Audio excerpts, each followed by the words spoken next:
আমাদের রাজ্যে স্বাস্থ্য ব্যবস্থা তলানিতে। যারা বিশ্বমানের স্বাস্থ্য ব্যবস্থা বলে বাজার গরম করছে, বিশ্বমানের স্বাস্থ্য ব্যবস্থা দূরে থাক।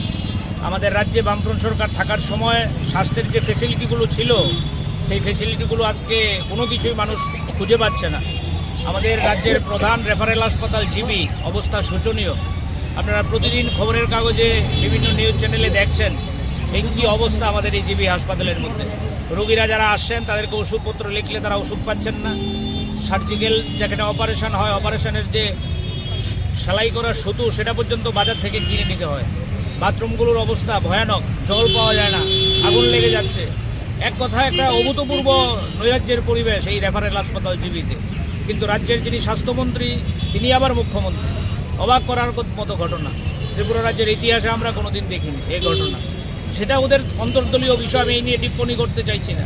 কিন্তু আমরা জিজ্ঞেস করছি, মুখ্যমন্ত্রী যিনি স্বাস্থ্যমন্ত্রী, যিনি প্রতিদিন বলছেন যে আমাদের বিশ্বমানের স্বাস্থ্য ব্যবস্থা, সেখানে প্যারামেডিক্যাল স্টাফ নিয়োগ হচ্ছে না 7 থেকে 8 বছর ধরে, ডাক্তার রিক্রুট হচ্ছে না, নার্স রিক্রুট হচ্ছে না, যদি কোথাও কোথাও হচ্ছে যে সিন্ধুতে বিন্দু অল্প। এই যে অবস্থা, এত শূন্যপদ কারা পূরণ করবে এই শূন্যপদগুলো? ওরাই তো ভিশন ডকুমেন্টে বলেছিল যদি সরকারে আসি আমরা বছরে 50,000 করে আমরা রিক্রুট করব। আজকে ডাক্তারের পদ খালি, নার্সের পদ খালি, প্যারামেডিক্যালের পদ খালি। বিভিন্ন যে চতুর্থ শ্রেণী বেসরকারি বিভিন্ন কোম্পানিগুলো দিয়ে তারা হাসপাতাল চালানোর চেষ্টা করছে। খবরের কাগজের মধ্যে আমরা লক্ষ্য করছি ডাক্তারের জায়গায় বসে আছেন সুইপার।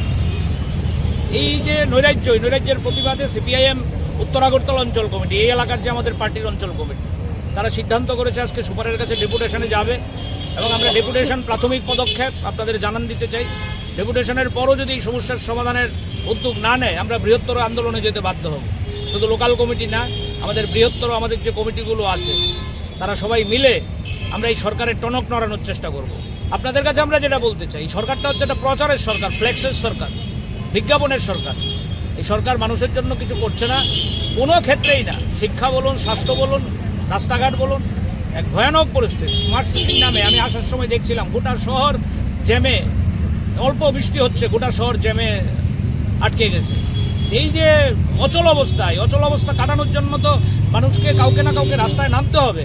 আমরা সিপিআইএম মানুষের প্রতি দায়বদ্ধ। ধর্মনগর থেকে সাবরুম পর্যন্ত আমরা সিদ্ধান্ত করেছি মানুষের সমস্যা নিয়ে রাস্তায় থাকবো। আজকে এই সমস্যাগুলি নিয়েই আমরা সুপারের কাছে আমাদের নেতৃত্বরা যাবে ডেপুটেশনে। আপনাদের কাছে এই জন্যই আমরা ডেকেছি।